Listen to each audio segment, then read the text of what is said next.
So I was studying with my sifu, Wang Chuman, like right at the source, and I want to be like as the best coach possible. I went to Shaolin, yeah, it was big. It was definitely like I was sitting in front of the gate just like staring at it. I was like, I'm here, this is like awesome, this is awesome. So my style is Hungar, it's or Hunkyun.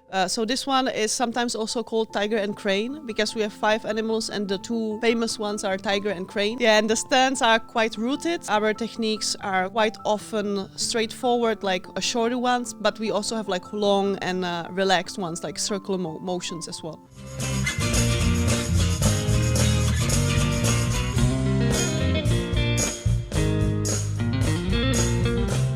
Welcome to the Fruiting Body Podcast with your host, Brendan. Today we have an absolute island legend. It is Verca Partikova. Now, obviously, I'm not going to crush that pronunciation in Czech, but today we're going to be talking a little bit about her background in psychology and studying for her PhD in Hong Kong. What's brought her over to this Bang Tao, Muay Thai and MMA area, and specifically on the island of Phuket.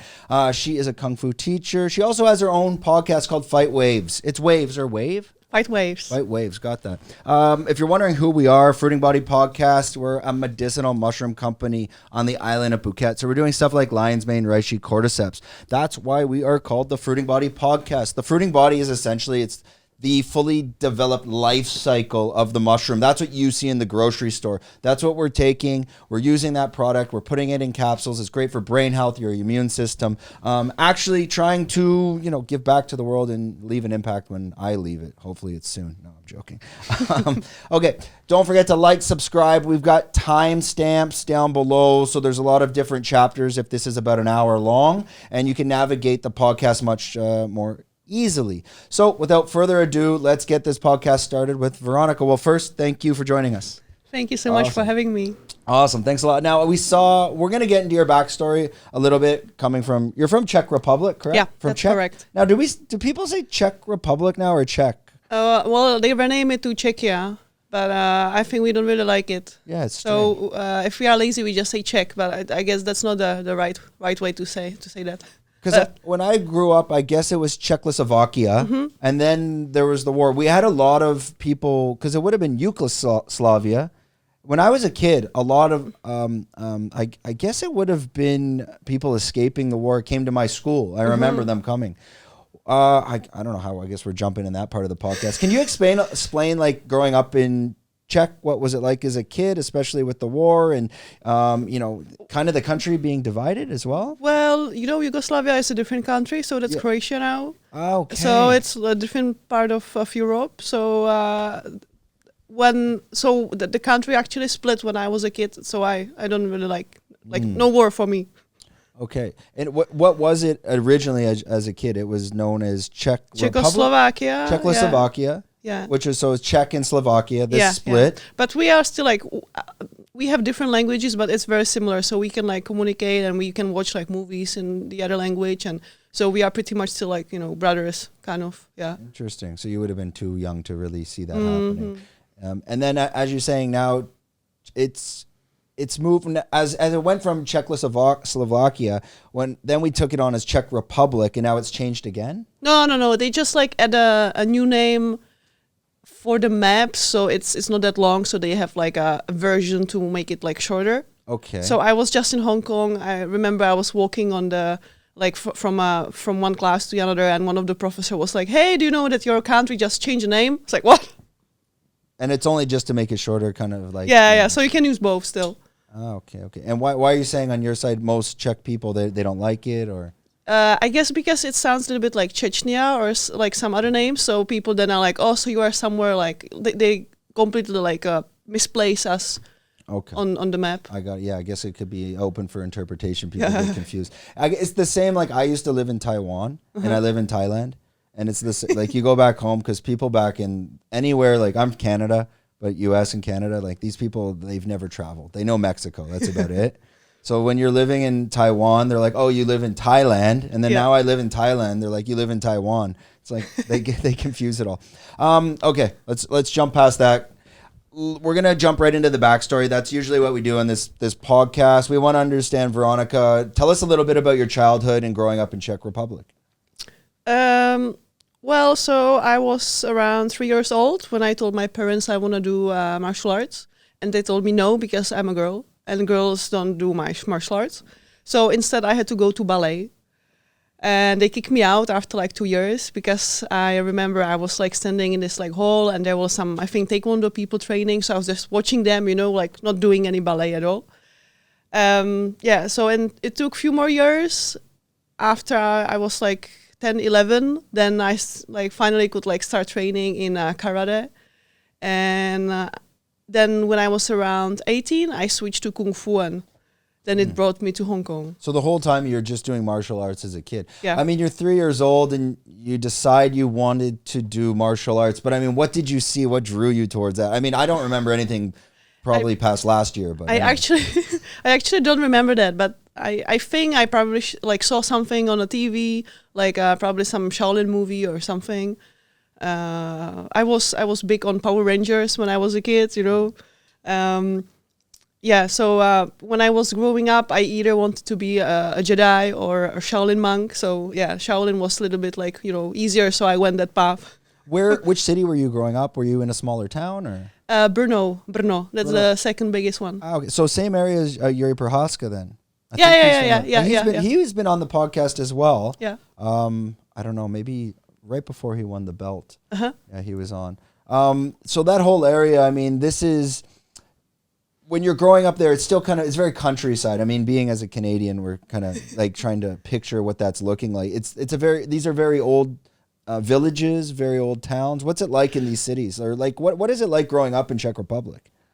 Well, like usually we would spend lots of like free time in some like after school activities, as a kid I had like, 10 different like classes to go, like theater, some sports or drawing or piano or English and things like that. So we had lots of karate and judo there, because that's all we had after the communism era and stuff like that. So when I was starting, there was like no kung fu. It was just only on VHS. You could like get some like cassette and make a copy secretly, but like there was just judo and karate. So I started with that one. What was that turning point? I mean, your parents, they don't want you going to martial arts. You finally get into kung fu and martial arts when you're 11. I mean, how did they react to that? Was it easy? Well, so they told me that if I have like all A's at school, that I can do that. And because for 5 years I had like all A's, they were like, okay, well then I guess we have to like bring you there now, which is like funny, because I think like usually the story for fighters is like, they had some like troublesome childhood, and then fighting like helped them to be a better person. And I had like all A's and then got a PhD. Like I'm totally like a different kind of like character. Did you do your undergrad in Czech Republic before going to Hong Kong? Yeah, I did my bachelor and master's in. And this is all sports psychology related? No, that was social education. Okay. How did you decide to kind of go into that field initially, coming out of high school, going into social education? Well, so going to university was a must. That's like, you have to, because like you have to. And so I had like 10 different applications, from like film studies to drawing to, geography. And this one was the first school that took me. And actually the main thing I wanted to do was train martial arts. So they took me in. I was like, okay, I do that. So I went there. Yeah. I'm just gonna do this until you can get back into training. Did you have some sort of roadmap or 5-year plan where martial arts would be your entire life? Oh no, I didn't know that it would be like possible to be so serious about it. Like if you are growing up, you go to training after school, you have no idea you can like make it for living, or training full time, or like move somewhere for training. That's like sci-fi. So that move to Hong Kong, you're going to do your PhD in sports psychology. Or in psychology. Now, when you're going into this, was kind of the real intention you wanted to be training in Kung Fu where it originated from, essentially? So PhD actually came after. So at first I went to Hong Kong during my master's as a like student exchange program. So I went there and first time was there going for a competition. And then I saw the level in Kung Fu, and I realized that, the biomechanics and like the depth of the knowledge is so big that it's really like frustrated me, because I was thinking if I just keep training at home, I would never like reach that level. So I either quit or I moved to Hong Kong. And then I moved there for half a year as exchange student. And after that, I finished my master's, and then I was looking for jobs, how to get to Hong Kong, and I couldn't afford to just fly there. I knew find a job there, because Hong Kong is so. Can I speak like, Yeah. fucking expensive. So expensive. So expensive. And so I was just looking for jobs while I was back at home, and it wasn't easy, and it took a long time after I got like a job as English teacher, because I'm white, so like a native English teacher, right? And it was a terrible job, and I knew that, but it was my ticket to Hong Kong. So I took it, and that's how I got in. And then half a year later, I actually got into the PhD program. And yeah, I mean, I was the same. I wanted to go to Asia to do business, so I had started to teach English in Taiwan, because you know how it is in Asia, like you need to be here to find your footing. It's not, you don't want to figure it out from overseas, show up and like you're looking at some job wherever and it's like a hole in the wall. Yeah. So your end goal still was the martial arts. It was the training of Kung Fu. Where would that have taken you, like on a career path? Was it to, I mean, at this point in time, MMA is not what it is today back then. Mm-hmm. So, I mean, obviously it's not for the money. It's purely for the passion. Oh, yeah. It is always for the passion. Yeah. And where would you see that going? Would you, I want to become the best that you could in martial arts, and learning from, obviously being in Hong Kong and taking that back and opening a school? Or what was your kind of like vision? Yeah, I wanted to become like an expert, to have like as much knowledge as I could. So I was studying with my sifu, Wong Chu Man, like right at the source, and which then brought me to MMA actually. And I want to be like as like the best coach possible. Now, were you doing coaching back in Czech, or were you doing it in Hong Kong, or when did you actually get into this? So I started coaching in karate when I was like 14, because I always stuck around the gym. I wanted to be there. Like I just want to be there, even if it's not like time for my class. So I was just around, and if there was a beginner class, I helped them out. So I like was kind of like an assistant, as a teenager. And then I was doing like lots of teaching. Then when I actually went to the university, which was like a kind of like not really a teaching one, but like a pedagogical kind of role, then it was actually very like much my calling. So still, like I was like coaching here and there, and then with Kung Fu, I had my own like a class for teenagers, and then in Hong Kong, I had like several like groups of people, or I also like taught at the university. I had some self-defense courses and like all sorts of coaching. Did you ever make it over the border to the China side? I mean, this is like Wing Chun. This is where Bruce Lee is from. Actually, I have a factory we work with in Foshan. Foshan is where it all originated from. Like these Ip Man movies and whatnot. Did you ever make it out there to the Bruce Lee statue? Oh yeah, sure. This is Foshan. So you got to cross the border. It's probably a 2.5 hour drive or so. Yeah. I was in China quite often for like competition, because all the world championship, they take place in China at like different places.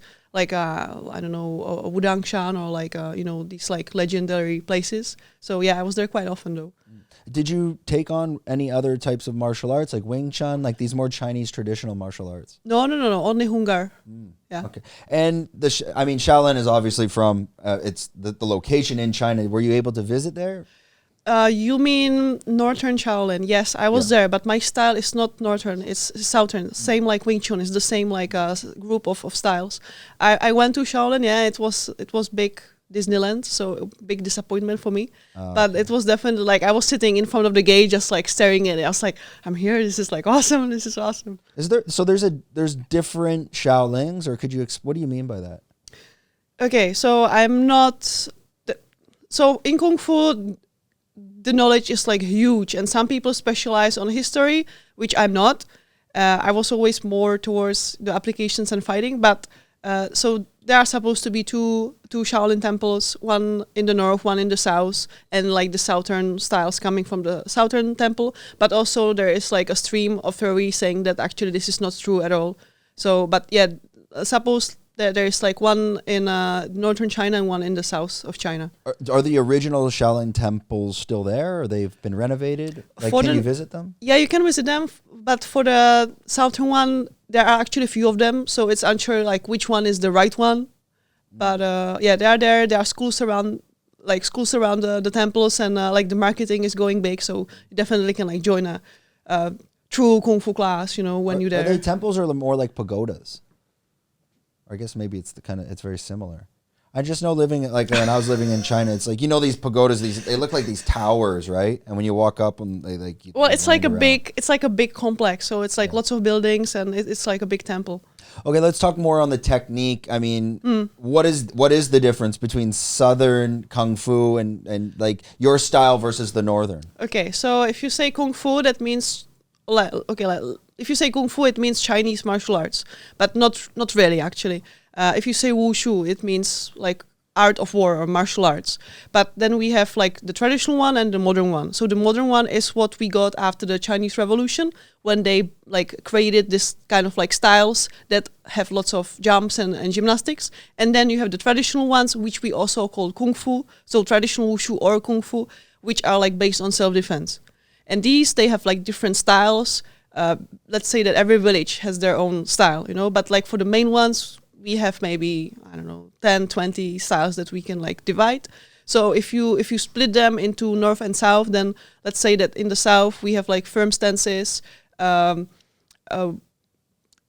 really go up and down. The center of gravity stays like rooted, and in the north it's like more flexible. There are some jumps as well, even in the traditional ones, and yeah. Is there a main difference? More is like real world, it's applicable, and the other one's more of an art? For the modern and traditional one, yes, because the traditional one is rooted in self-defense. So like even if you don't fight, if you don't plan on fighting like ever, which like most kung fu people don't, right? But you know, like, okay, this movement is for this and that, and I know this is right because of the application. But if you take it away, even, you know, people don't fight, but if you take the self-defense away, even if it's just theoretical, then it's just dancing. And that's kind of when, and I don't know, correct me if I'm wrong, that's when you're getting into these like crouching tiger, hidden dragon, and a praying mantis move. Like this is not the traditional kung fu. This became more adapted as this type of art, this more flexible style. Is that correct? Well, actually we do have like techniques that are based on animals, because there's like obvious thing to do, right? So based on animals or based on elements. But yeah, in the modern styles, there are like much more like more acrobatics and cool stuff. If someone was to pigeonhole you or to ask you that question, like you're saying there's all these different styles and they can all be divided as you go into the south. What is your style exactly if you were to give that description? So my style is Hungar, or Hunkyun. Sometimes it's called a Hunkyun. And that's the Chinese word, or is it the Cantonese? The Cantonese. Hongchuan. Because it's the same like Kung Fu is Cantonese, and actually the Chinese would be Gong Fu. I think. There is another Hongchuan in like the mainland China though, and it's a different style. Okay. So this one is sometimes also called tiger and crane, because we have 5 animals, and the two, let's say, main one or most like favorite ones or famous ones are tiger and crane. So yeah, we have techniques based on 5 elements, 5 techniques. There are 5 animals. There are lots of like weapons, like long stick, spear, broadswords, I don't know, sword, like whatever, you know, knives for fish. Yeah, and the stands are quite rooted, and our techniques are quite often straightforward, like a shorter ones, but we also have like long and relaxed ones, like circular motions as well. Now, were you a specialist with any of the weapons specifically? Or like, I mean, obviously you have the long bamboo, you have the nunchucks. That, I mean, this is what That's Japanese. Really? Yeah, wrong movie. Maybe am I thinking Ninja Turtles here? Yeah. So the Ninja Turtles, like, were they based off of Japanese style? I guess, yeah. Right. I guess, yeah. So what was your special? Like, what were you specializing? So a long stick, which is never a bamboo, because of the knots. You need to slide your hands on the stick because your hands move quite a lot. So if you have a bamboo, it's like ruined. So a stick and a broadsword, which is like it's sharp on one side. A sword is sharp on both sides, and it's straight. A broadsword is like curved, and like a halberd, which is like a broadsword on a long stick, let's say. So, I mean, if you're with these weapons and let's say you're some sort of, if you're in war, like you're, I mean, if I'm coming at you, I don't have a chance at this level. I don't want to try. Yeah. Now, obviously, Zhang Weili is over at the, over at Bangtao Muay Thai and MMA. I saw you did a post and did you guys connect at some level because she's also coming from a Kung Fu school. Yeah. Now, her background's more Sanda, but obviously, I mean, she was on the podcast. And I did a lot of research on that and realized like, holy shit, this girl's like, she's been going there since 6 years old in these proper Chinese Kung Fu schools. Her English is definitely getting better. So were you able to have a conversation with her and what was that like? Oh yeah, sure. I help her out initially with some UFC interviews, like in terms of like the technology, like her notebook and stuff like that, just like to be there when she needed. And then we start talking and we found out that actually we have like same background, we have like some common friends as well. And so we sometimes talk about Kung Fu, and her English is definitely much better now. Even she says that it's like it's not good. I was like, no, it's very better. It's really good now. Yeah, when she first got here, I was like translating for her in the HIT classes. I think it's quite loud in there, and it can get a bit technical. And obviously, the teachers are kind of just talking how they would talk. Right? And she's like, some of the classes could get a bit complicated, so I'd have to like kind of explain a little. Well, sometimes I don't understand. No, I mean, yeah, some of the like partner classes, it's like, yeah, it can be a bit confusing. Yeah. But from that point, I think that's got to be 2 years since she's been here in and out. Almost. Yeah. No, her English is much better because I ran into her the other day and sometimes I would just talk in Chinese and we just started talking English and it was no problem at all. Yeah. But still, her coaches with Sai, I mean, I have to speak like 100% Chinese to me. He's not speaking any English. Now you've been over, I've seen you at the gym. We never had a proper introduction. I mean, there's so many people, there's so much stuff going on. Yeah, it's very big now. You've probably been at Bangtao, almost 2 years? 2 years. 2 years? 2 years now, yeah. What drove you coming over here? Why Bangtao Muay Thai and MMA? So I was in Hong Kong and I was looking for ways how to spar because as a Kung Fu coach, I didn't want to be one of those people who are never hit. Or like never try actually like fighting, you know? I was like, okay, this is my responsibility. I cannot be a dance teacher. I need to have like real experience. So I started going to like Sanda and I don't know, kickboxing, and then I actually tried MMA, and then I started getting these like advertisements on Facebook, you know, like training holidays in Thailand. I was like, yeah, okay, let's do it. And so I came for like 5 days to Tiger Muay Thai. I met with George and Frank, and then I came like a few more times. And when they opened the new gym, I was like, okay, I'm coming. And at this point, you're still living in Hong Kong? Yes. That was during COVID. Okay. And now have you completely disconnected from Hong Kong? Yeah, so I came here in January. And then in March, I flew back to Hong Kong. I gave myself 1 month to, you know, like pack everything, sell things, go through the 2 weeks quarantine in the hotel room, which was terrible.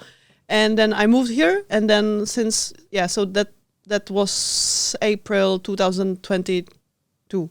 At that point, when you're in Hong Kong, you were teaching Kung Fu? What were you doing? I was working in marketing part-time and teaching Kung Fu, yeah. Okay, so I mean, that's quite the big leap, because as we know, moving to Thailand, okay, yes, it's cheaper, but it can be difficult at times to generate income here. Yeah. So you're kind of grabbing the bag, packing up everything, and essentially you need to survive off whatever budget that is. You pretty much just ripped the Band-Aid off and said you're going for it. Was there a lot of planning involved? Yes, because I'm very good at overthinking.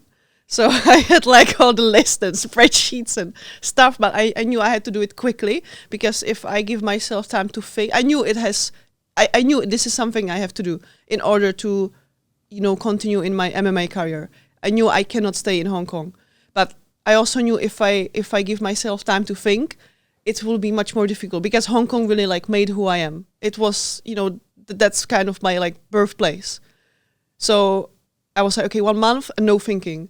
And like the last day I was just like standing there looking at Hong Kong crying. I was like, what am I doing?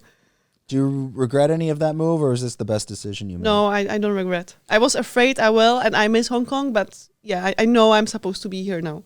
Yeah, no, Hong Kong, China, if you told me to go back to Shenzhen, absolutely no way. But Hong Kong is a very cool place. It's very diverse. There's so much to do. I mean, it's not just the city. You can be on a fishing ship on another island in 2 seconds. You can go out to, what is it, Dragonback out there, like hiking in the mountains. Hong Kong like in the movies, or what people would think Hong Kong is, it's not. It's so diverse out there. Yeah. Now, coming out to Thailand and Phuket and now being at Bang Tao, are you kind of just surviving off budget? Did you have plans of how you could make income? How are you making this all work? And the reason for that question is a lot of people, not just someone like yourself, but they could be living in Australia and they want to just come train Muay Thai and they really need to come on a budget and make it happen. Can you walk us through that process? Yeah. So when I started going to Tiger, every time, in Hong Kong, you have very short holidays. You have maybe 2 weeks per year by law.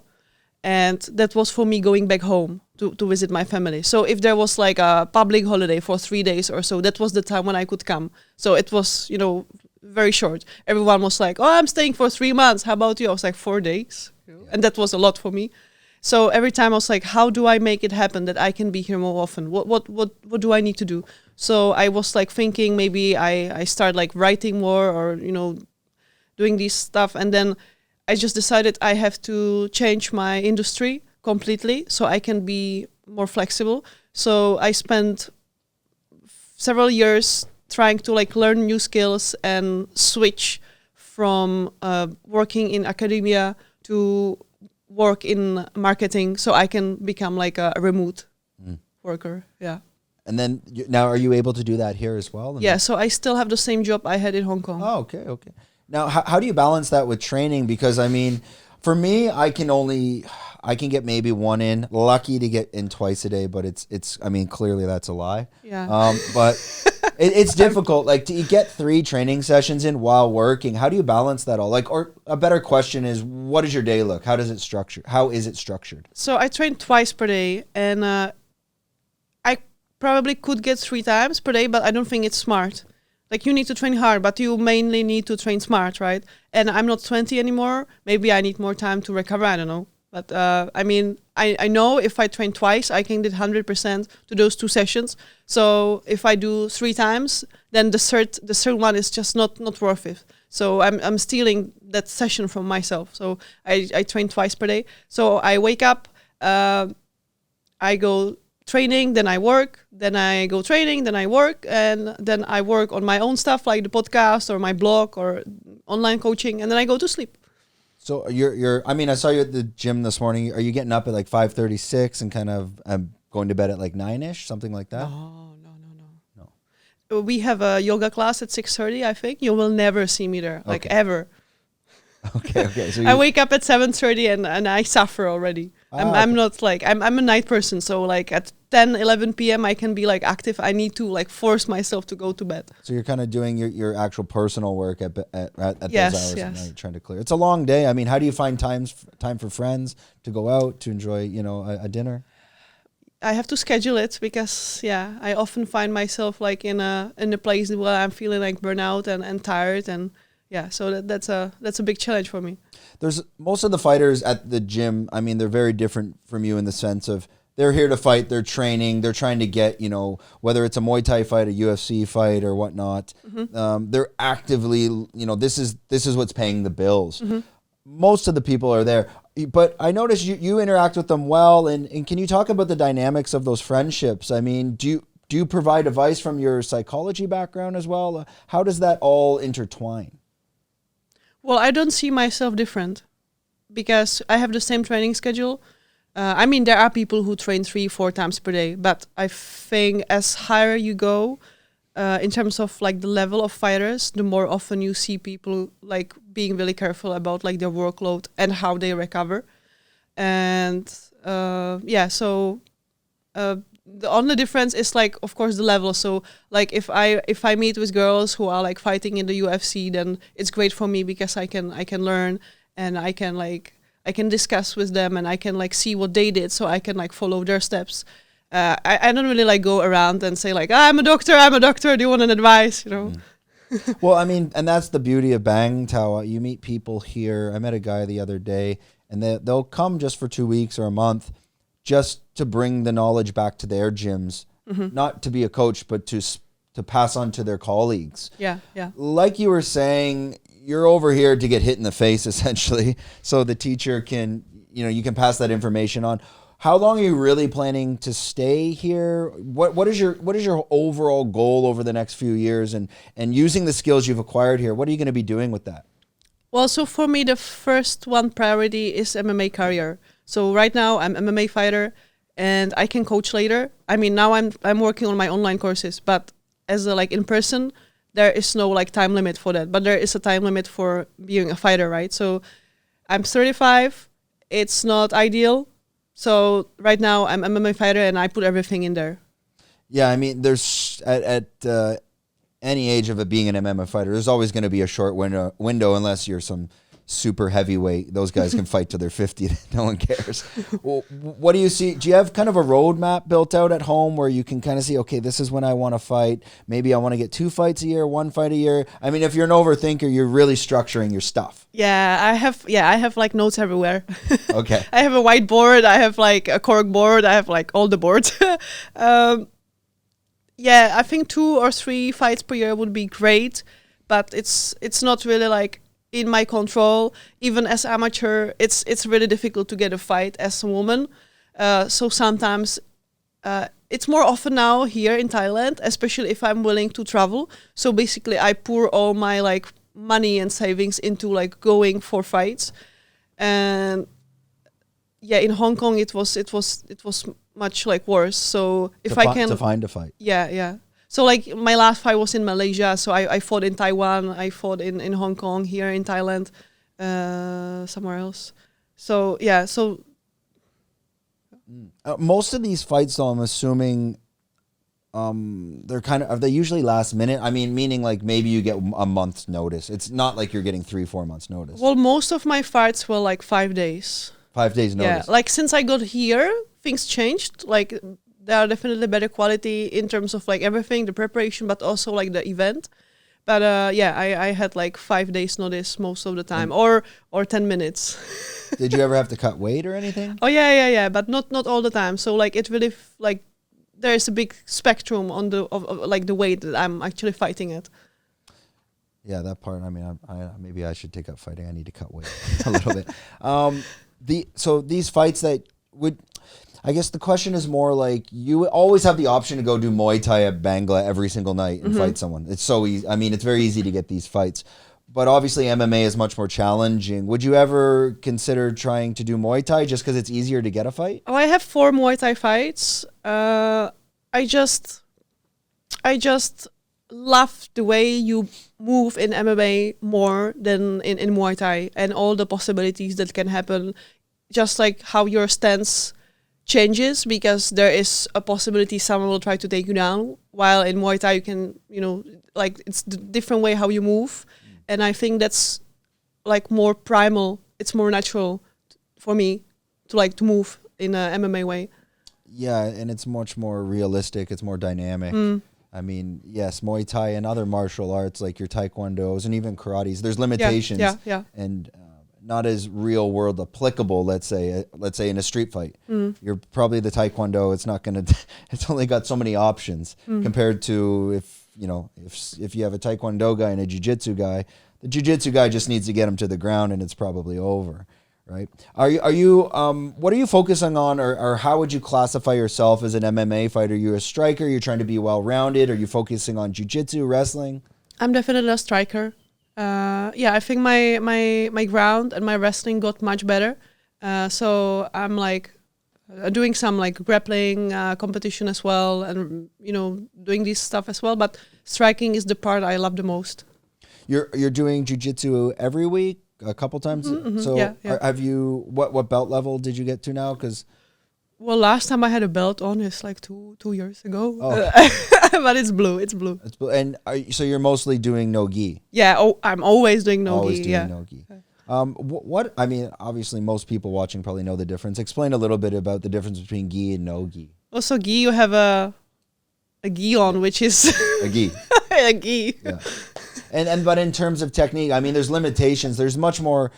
You have a lot of like variety options, with the gi on and things you can't do in no gi. I feel like no gi is maybe a bit faster because you are slippery and you can like stop the motion by like grabbing someone's sleeve, so it's more dynamic. Yeah. Yeah, I did no gi for a year, almost a year, and then the problem was like I kept just getting injured because I'm like, I think I'm 38 now, but at the time I would have been 32 or 34. I don't know. COVID just created a gap in everyone's life. Yeah, agree. It's like just this gap. And I just kept getting like shoulder injuries, and then you can't work out, and then you really can't do anything, and then I get fat, and I'm like, oh, okay, that's it. I'm done. I'm not going to be dealing with this. As a woman living in Thailand, and especially in MMA, like you said, it can be more challenging to get more fights. And I guess this is more for like any women fighters that are looking to maybe come to Thailand. Can you talk more from a woman's experience, not just on the MMA side, but living in Thailand and just the general overall experience, and maybe some things that you find challenging or things that maybe could help them even prepare to come over here? Challenging. Well, like Thailand is a very safe place to go. You can go, out at night, walk on the dark street, and you don't have to be scared, which is not true for lots of places in the world. And in terms of training, there are lots of, especially in Bangkok, there are lots of women. So there is like this community. Everyone is very friendly, and you like usually you can have maybe 1 or 2 women per club, and that's normal. But here we have like maybe kind of 10 in a class, or MMA sparring, which is like awesome, of like very different level. And even like training with the guys, everyone is very respectful, and so it's great, like safe place to be at. In terms of fighting, so I'm always in touch with all the promotions, and I always like send them messages like, hey, can I fight? So I have this like a network. I know like which month is like who is doing like what event, so I just keep messaging them, and I'm being my own manager. Yeah, I mean, and that's a whole other job on its own as well. Oh, we got our little pug here. Now you're saying you got a corgi. I have a corgi. It's a boy or a girl? Boy, Taco. And did you get him in Thailand? No, from Hong Kong, and then we flew together. Any issues bringing him into the country, like in terms of paperwork? No, it was just expensive, but it was all right. Because they usually have to like check the blood for parasites and all this other stuff, right? I think it's more challenging getting dogs out of Thailand, right? And you said what, he's 6 or 4? 4. You said 4 as well. He's a COVID puppy, yeah. A COVID puppy. Yeah, this one. What is she up to now? Yeah, we have Piggy on the podcast here. Oh, there she is. I think she maybe A's cooking some food downstairs, so she smells it. But I think sometimes she just wants a pet. Yeah. There you go. That's what she wanted. All right. Now for yourself, it's got to be almost February now. Are you planning to stay out here for the next year, 2 years? What's your definitely. overall So I'm working on my pro debut in MMA. And so for now, I think this is the best place for me to be at, to train like with the right people. And when you go into, what is the difference between being amateur and pro? Is it just the promotion you're on, and one's recognized as amateur and one's recognized as pro? Well, you have different rules, such as like you can do elbows, you cannot do elbows. You have 3 or 5 minute rounds. You have to pay for your transportation to the event. You don't have to pay, or your like record really counts like seriously when you turn pro. And as an amateur, it still counts, but it's not as important as when you are pro.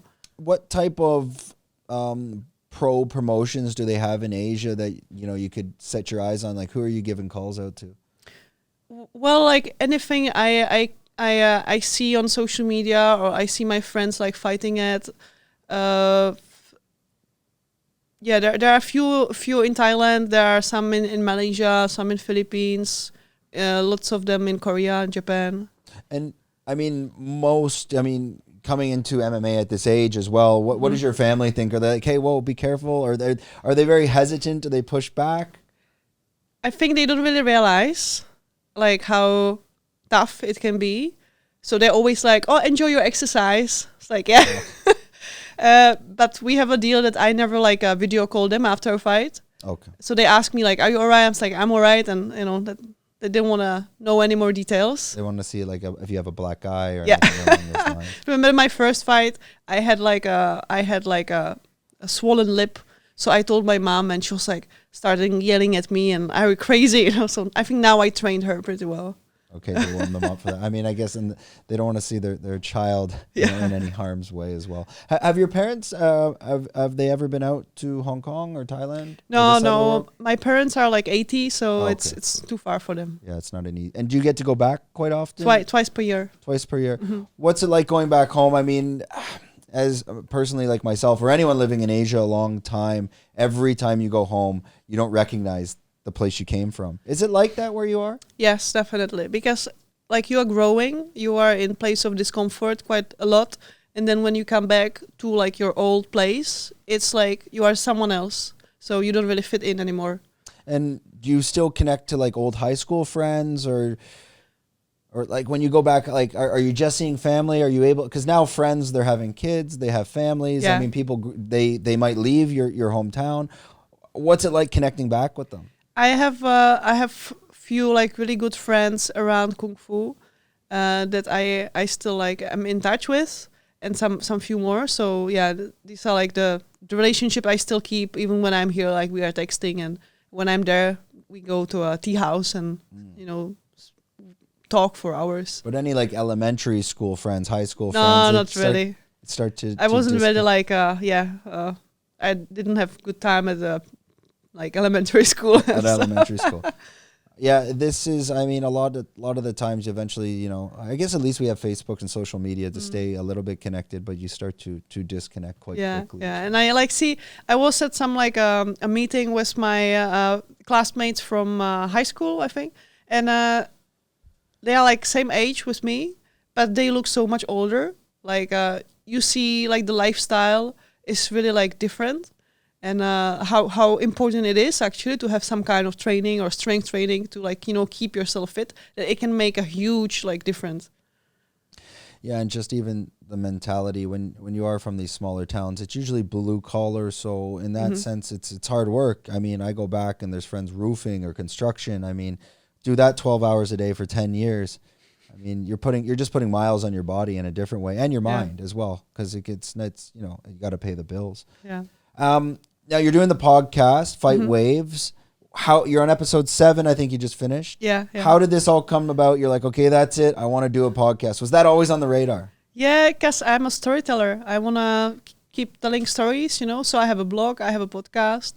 I'm trying to, so I built my website so I can put my academic papers there, my like research, and my coaching there, and then it just start growing. Yeah. And this is kind of growing your personal brand as well. And would that eventually lead back to maybe opening a school for Kung Fu? Is that kind of like, do you see that as part of your vision? Like after MMA? My vision is to be expert in striking. Not sure if that is Kung Fu, if that is kickboxing or like MMA striking. So I don't know if I'm going to open a Kung Fu school or if I'm going to open like a martial arts school. I know I will be coaching always. So Where could you end up doing that? Would you go back home and do it? Maybe. I have no idea. Too far into the future. Yes. Yeah. Okay, so you're planning. You're not going that far. Yeah. No.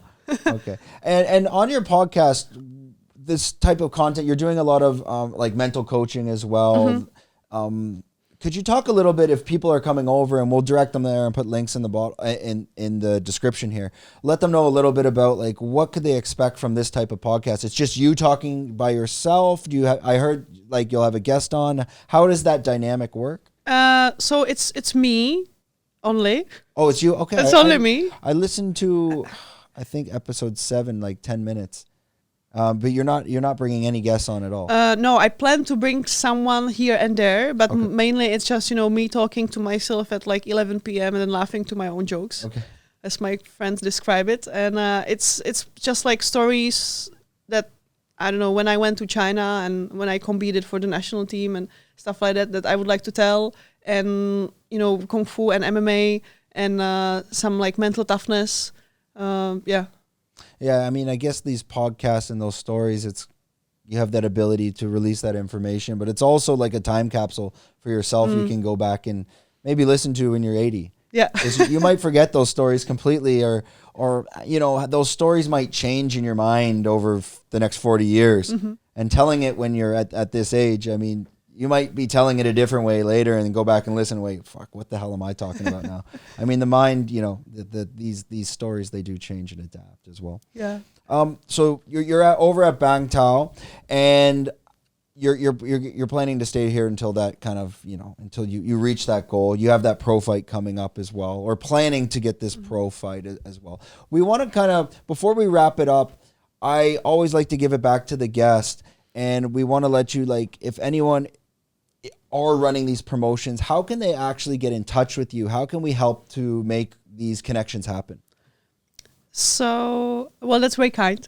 I have a website. I guess we can put the link there. Yeah. So the contact is there, my email, or like on social media, Instagram or Facebook. Same goes for like anyone who is interested in like Kung Fu coaching, as I'm like planning to start with that soon. But very like in person, not it's online, but I mean, I want to be very like person to person kind of like coach. So I only want to open like few spots. And yeah, so social media or email or that all works. We'll put all those links in the description as well. And those types of Kung Fu coaching, you can do it online. You do it online as well, or I'm just now working on it. Doing some like I have like a free training session. Like it's also on my website. I have some other content. So it will be online with some like in-person like call catch-ups with we can where we like go through the actual like training techniques, marking in the video like what is wrong, what is correct, with some other stuff like rehabilitation, strength and conditioning, and I want to be a premier kind of like coaching. And if anyone is on the island of Phuket, obviously you're able to do house calls or one-on-ones or privates, or would that work? Or well, right now my plate is pretty full with my job, my full-time training, and then my other job, kind of. But eventually, and my dog. I never. Have you brought the dog to the gym? Yeah. Weili loves him a lot. Okay, maybe I saw. I'm usually, if I go, I actually try to go very early. Then we never meet. That's why there's a time I felt so tired this past month. I go at 6 because, as you can see, it gets so busy now. Yeah, it's very busy. And even like when we were kind of training across from each other, like that whole area by like 8:30 is packed. It's funny, if you get in there before 7:30, there's no one there. Yeah. Only that class. So I kind of like to get in, get out, and move around. I always like bring my dog, and like people know him already, so they're like, "Hi Taco, hi." And then if I go there without my dog, no one greets me like from these people because there's no dog. There's no dog. Yeah, and Loma, I think she's fighting this weekend or next weekend. Yeah. And she has her. I always saw her little. I think it's a Frenchie. Yeah. She said he got sick. I don't know if he's still okay or not. I think he had like a cancer. Is he alive still? I hope so. But she has more than one. She has and a buffalo as well. I think it's Vegas. Yeah. Yes. This one, Vegas, because Loma was on the podcast and A was helping translate, and we're talking about Vegas. We had like she had like a tumor on her stomach, 1 centimeter. And we have a product downstairs called Turkey Tail, and we gave it to her. Went away. Damn. This stuff is I don't even know if I'm allowed to talk about that. The big pharma's listening. So I reached out to them like, if you give this stuff to your dog, it's like purely for the immune system, but it's basically it's a tumor suppressant, and it's like even known to give to humans, anti-cancer, but you can't talk about it too much, otherwise they probably ban this whole channel. Yeah, they don't like that, right? Okay, just before we wrap it up, actually something kind of came to my mind I wanted to jump into. So you're telling, on your podcast, you're talking about stories and going to China. Obviously, myself, I've lived in China. Like, going to those tournaments, and it's hard for people to picture China if they've never been. It is a third world it's got that very Russian communism look to it in those smaller cities. Were you outside a tier 1 city? You're in a which city was it? Well, all sort of city, but I went to like, so I did my field work for a month when I was traveling like different like kung fu places to interview people and like do some research. So I went to like small villages as well. So yeah, I've like experienced with big cities, but like with places where they never saw a foreigner before. Talk about that experience, because I know from mine, I mean, there could be squatting toilets. The food is going to only be Chinese, and who knows, sometimes you're getting cold duck, especially in like the Foshan area, like the famous dish is cold duck with some spicy sauce. What was your experience like in like these smaller cities in China? Well, once I was in a shop, in a store, and they just, kicked me out because they were afraid of me, because, a white devil. Okay. But on the other hand, I went to a restaurant and I wanted like, I got some meal and I wanted a tea, but I couldn't really like order it. And then some little girl, she saw it and she understood and she brought the tea to me. So like you see different, like, you have some scary stories, but also like lots of kindness. I spent lots of time traveling on a sleeping train in China, which is like, and always like the cheapest one. So you have like 3 bunk beds, and the top one is the one where people can't see like who is there. So that's the one you would take, because then people can't see. Because if you are on the, let's say the bottom one, which is the sitting one, there's like enough space to sit. So the people from the other beds would also sit on your bed, and also the rest of the train will come and see you as a foreigner. So I had like people like looking in the doors, in the windows, like queuing up to like see me. Well, because they probably have never seen a foreigner. Yeah, exactly. I mean, China's huge, and that's why they have these 2-week Chinese holidays, because people at the factories from the cities might have to take a train for 12 hours to get back to their mud hut from the, and people don't, they live in mud huts at some of these small, you're talking very remote areas. How remote did you end up getting? Like where, like which city were you in, or which village were you in? I don't really like remember the names, but let's say like on the edge of like village and city. So which city? No, I don't really know the name, but like on the edge of like between like a village and a city, like not that small, that small. Yeah, because Shenzhen's okay, you can't get that far, but I think it'd more be like if you went, you know where Kunming is? Kunming, once you get out there like 4 or 5 hours, then you're getting into like the Shangri-La areas. Yeah. It's like now you're entering Tibet almost. Yeah. And there's places out there that are very, very, very remote. Even though there's some places out there where they're not, there's no government. The government just doesn't care. And like there's ladies walking around with like giant baskets of weed on their head. And it's just been there for years, and they use it for cooking, and they don't know. But like obviously weed in China is highly illegal. Yeah. Just the government, it's so far away from these cities. They're like, yeah, you guys just govern yourselves out there. Yeah. Yeah. But I mean, you don't have to go to China. Like even in Hong Kong, you can find like places like that, or like my life in Hong Kong is where I think like I reached my bottom, where I really like wasn't ever that low in my life in terms of like financial situation, living conditions, like when I first got to Hong Kong, I stayed with my friend's grandma, and she was like very nice lady, couldn't speak a word English, and so there was a bed for me, but not the entire bed. That was not enough space. There was some things on the bed, so she just like pushed them to the side, So here you have half of the bed, and there was no shower in the flat. So you would have to like heat up the water in a kettle and then use like a small cloth to, wash yourself. And then when I got my own place, it was like a flat of 3 rooms that were like split illegally to make like 3 rooms, which was, if you sit and touch the wall with your back, you can touch the other wall with your feet. And there were like 2 other rooms. There were like 2 ladies from China also couldn't speak any word English, and there was no kitchen, so they were cooking in the bathroom. So there were like cockroaches, and it was pretty bad.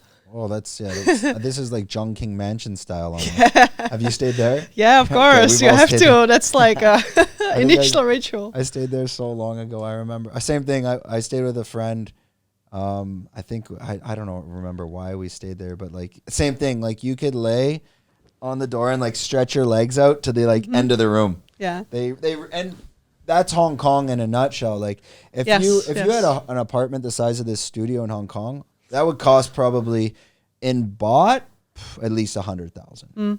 Like it's insane the price there. Something about the size of this room. Maybe 60. For sure 60,000 baht. Because I'm thinking like probably 15,000 Hong Kong dollar, maybe 20,000. It's just on the Hong Kong island, probably like 20 plus. It's crazy out there. So that's times 4. That's one of the reasons why we left China. I left China. It's just the price.